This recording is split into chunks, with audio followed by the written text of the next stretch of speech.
Hi friends, welcome back to my YouTube channel. Dear students, today we are going to learn the first lesson, The Gentleman of the Jungle, written by Jomo Kenyatta. This lesson is a short story of fable. It teaches us about friendship, selfishness, injustice, and misuse of power. So, in the story, an elephant and a man become friends.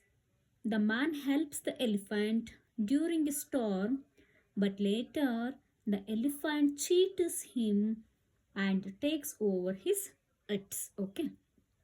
Throughout this story, the author explains how powerful people sometimes misuse the kindness of others. The story also represents how European colonizers took control of the African lands. Okay, here the main characters are the man, the elephant, the lions, and other animals in the forest. And also, the moral of the lesson is we shouldn't misuse someone kindness and trust. Okay, now let us begin the lesson line by line. Okay, I already told it is a political fable that represents the effect of colonialism in Africa. The story describes the friendship between a man and an elephant. During a storm, the elephant asks permission to keep only his trunk inside the man's hut. The kind man agrees, but slowly the elephant occupies the entire hut. Elephant occupies the entire hut and throws the man outside. Through this incident, the author shows how European colonizers first entered African lands peacefully and later took complete control over them. And the animals in the story symbolize different groups in society, and the elephant represents the European colonizers while the man represents the African people. Okay, the story highlights themes such as injustice, exploitation, betrayal, and the misuse of power. And then this story teaches an important moral lesson.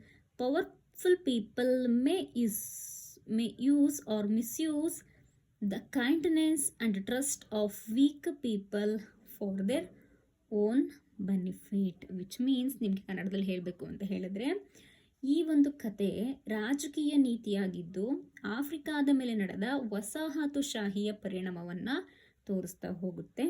ಅದರ ಜೊತೆಗೆ ಈ ಕಥೆಯಲ್ಲಿ ಒಬ್ಬ ಮನುಷ್ಯ ಮತ್ತು ಒಂದು ಆನೆಯ ಸ್ನೇಹವನ್ನು ಆತರು ನಮಗೆ ತಿಳಿಸಿದ್ದಾರೆ. ಭಾರಿ ಮಳೆಯ ಸಮಯದಲ್ಲಿ ಆನೆ ತನ್ನ ಸೊಂಡಿಲನ್ನು ಮಾತ್ರ ಗುಡಿಸಿನೊಳಗೆ ಇಡಲು ಅನುಮತಿ ಕೇಳುತ್ತೆ. ನಂತರ ದಯಾಳುವಾದಂತಹ ಮನುಷ್ಯ ಅದಕ್ಕೆ ಒಪ್ಪುತ್ತಾನೆ. ಆದರೆ ನಿಧಾನವಾಗಿ ಆನೆ ಸಂಪೂರ್ಣ ಗುಡಿಸಲನ್ನೇ ಕಬಳಿಸಿ ಮನುಷ್ಯನನ್ನು ಹೊರಗೆ ತಳ್ಳಿಬಿಡುತ್ತೆ. ಓಕೆನಾ? ಈ ಕಥೆಯ ಮೂಲಕ ಯುರೋಪಿನ ವಸಾಹತುಶಾಹಿಗಳು ಮೊದಲು ಸ್ನೇಹ ಮತ್ತು ಸಹಾಯದ ಹೆಸರಿನಲ್ಲಿ ಆಫ್ರಿಕಾದ ಒಳಗೆ ಪ್ರವೇಶಿಸಿ ನಂತರ ಸಂಪೂರ್ಣ ನಿಯಂತ್ರಣ ಪಡೆದರು ಎಂಬುದನ್ನು ಲೇಖಕರು ನಮಗೆ ಈ ಒಂದು ಕಥೆಯಲ್ಲಿ ಹೇಳಿದ್ದಾರೆ. ಈ ಕಥೆಯಲ್ಲಿರುವ ಆನೆ ಯುರೋಪಿನ ವಸಾಹತುಶಾಹಿಗಳನ್ನು ಪ್ರತಿನಿಧಿಸುತ್ತದೆ ಮತ್ತು ಮನುಷ್ಯನು ಆಫ್ರಿಕಾದ ಜನರನ್ನು ಪ್ರತಿನಿಧಿಸುತ್ತಾನೆ. ಈ ಕಥೆ ಅನ್ಯಾಯ, ಶೋಷಣೆ, ಮೋಸ ಮತ್ತು ಅಧಿಕಾರದ ದುರುಪಯೋಗ ಎಂಬ ವಿಷಯಗಳನ್ನು ಹೇಳ್ತಾ ಹೋಗುತ್ತೆ. ಈ ಕಥೆಯ ಒಂದು ಪ್ರಮುಖ ಸಂದೇಶ ಏನಪ್ಪ ಅಂತ ಹೇಳಿದ್ರೆ, ಬಲಿಷ್ಠರು ಕೆಲವೊಮ್ಮೆ ದುರ್ಬಲರ ದಯೆ ಮತ್ತು ನಂಬಿಕೆಯನ್ನು ತಮ್ಮ ಸ್ವಾರ್ಥಕ್ಕಾಗಿ ದುರುಪಯೋಗ ಮಾಡಿಕೊಳ್ಳುತ್ತಾರೆ ಎಂಬುದನ್ನು ತಿಳಿಸ್ತಾ ಹೋಗುತ್ತೆ. ಹಾಗೆಯೇ ಈ ಕಥೆಯ ಪರಿಚಯ ಮಾಡ್ಕೊಳ್ತವ್ರು ಯಾರಪ್ಪ ಅಂತ ಹೇಳಿದ್ರೆ ಜೋಮೋ ಕೆನ್ಯಾಟಾ ಎಂಬುವಂಥವರು. ಇವರು I would like to tell you to brief note about the author. Okay, Jomo Kenyatta is born on 1893, was an African political leader, first president of Kenya in the year 1964 to 78. He was a Kikuyu He was one of the earliest and best African nationalist leader. Kikuyu means ಒಂದು ಜನಾಂಗ. Kikuyu ಅಂತಕ್ಕಂಥದ್ದೊಂದು ಜನಾಂಗ. ಓಕೆನಾ. As a secretary of his tribal association 1928 he campaigned for land reforms and African political rights. ಓಕೆನಾ. ಇದು ನಿಮಗೆ brief introduction about the author. In the next you will see in the 19th century. Okay, this is the paragraph. In the 19th century, I would like to explain about this paragraph. This passage explains how European countries took control of Africa in the late 18,000 centuries. Okay na, and how Africans reacted to it. ಇದರ ಅರ್ಥ, ಈ ಪ್ಯಾರಾಗ್ರಾಫ್ನಲ್ಲಿ ನಮಗೆ 1800ರ ದಶಕದ ಕೊನೆಯಲ್ಲಿ ಯುರೋಪಿನ ದೇಶಗಳು ಹೇಗೆ ಆಫ್ರಿಕಾವನ್ನು ತಮ್ಮ ನಿಯಂತ್ರಣಕ್ಕೆ ತೆಗೆದುಕೊಂಡವು ಮತ್ತು ಅದಕ್ಕೆ ಆಫ್ರಿಕಾದ ಜನರು ಹೇಗೆ ಪ್ರತಿಕ್ರಿಯೆಯನ್ನು ನೀಡಿದರು ಎಂಬುದನ್ನು ವಿವರಿಸಲಾಗಿದೆ. ಓಕೆನಾ. Let us observe the line of this paragraph. In the late 19th century, the chief European powers divided Africa among themselves ಅಂತ ಇದೆ. ಓಕೆನಾ, let's see. Which means in the late 1800 centuries, the powerful European countries like Britain, France, Germany, Belgium and Portugal took control of different parts of Africa, and they also shared the continent among themselves without asking African people. Okay, ಇದರ ಅರ್ಥ, ಈ ಒಂದು ಪ್ಯಾರಾಗ್ರಾಫ್ನಲ್ಲಿ ನೀವು 1800ರ ದಶಕದ ಅಂದರೆ 19ನೇ ಶತಮಾನದ ಕೊನೆಯ ಭಾಗದಲ್ಲಿ ಯುರೋಪಿನ ಪ್ರಮುಖ ರಾಷ್ಟ್ರಗಳು ಆಫ್ರಿಕಾವನ್ನು ತಮ್ಮ ನಡುವೆ ಹಂಚಿಕೊಂಡ್ಬಿಡುತ್ತೆ. ಓಕೆನಾ. ಅಂದರೆ ಆ ರಾಷ್ಟ್ರಗಳು ಯಾವುದಪ್ಪ ಅಂತ ಹೇಳಿದ್ರೆ ಬ್ರಿಟನ್ನು, ಫ್ರಾನ್ಸು, ಜರ್ಮನಿ ಮುಂತಾದ ದೇಶಗಳು ಆಫ್ರಿಕಾದ ಭಾಗಗಳನ್ನು ತಮ್ಮ ಆಳ್ವಿಕೆಗೆ ತೆಗೆದುಕೊಂಡು ಬಿಡ್ತವೆ. ಓಕೆನಾ. ಇನ್ the next line, they could do this because European arms var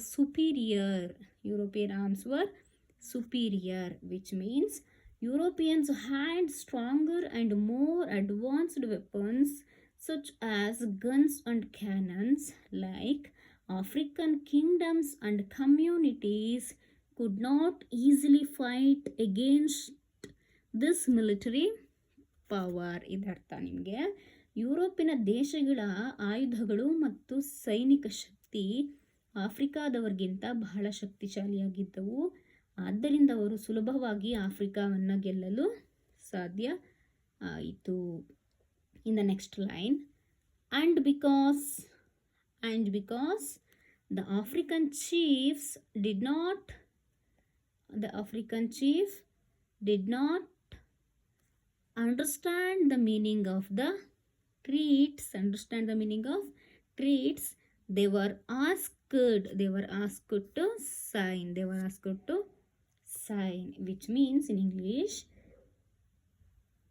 as a result the European rulers made African leaders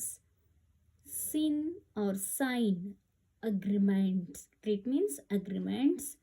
Many African chiefs did not fully understand the language or legal meaning of these documents, so Europeans used these treaties or agreements to claim ownership of African lands. Okay, in Kannada, ಆಫ್ರಿಕಾದ ನಾಯಕರು ಅಥವಾ ಆಫ್ರಿಕಾದ ಮುಖ್ಯಸ್ಥರು ಅವರಿಗೆ ಸಹಿ ಹಾಕಲು ನೀಡಲಾದಂತಹ ಒಪ್ಪಂದಗಳ ನಿಜವಾದ ಅರ್ಥವನ್ನು ಅರ್ಥ ಮಾಡಿಕೊಳ್ಳಿಲ್ಲ. ಹಾಗಾಗಿ ಯುರೋಪಿನವರು ಇದನ್ನು ದುರುಪಯೋಗವನ್ನು ಮಾಡ್ಕೊಂಡ್ಬಿಡ್ತಾರೆ. ಓಕೆನಾ. As a result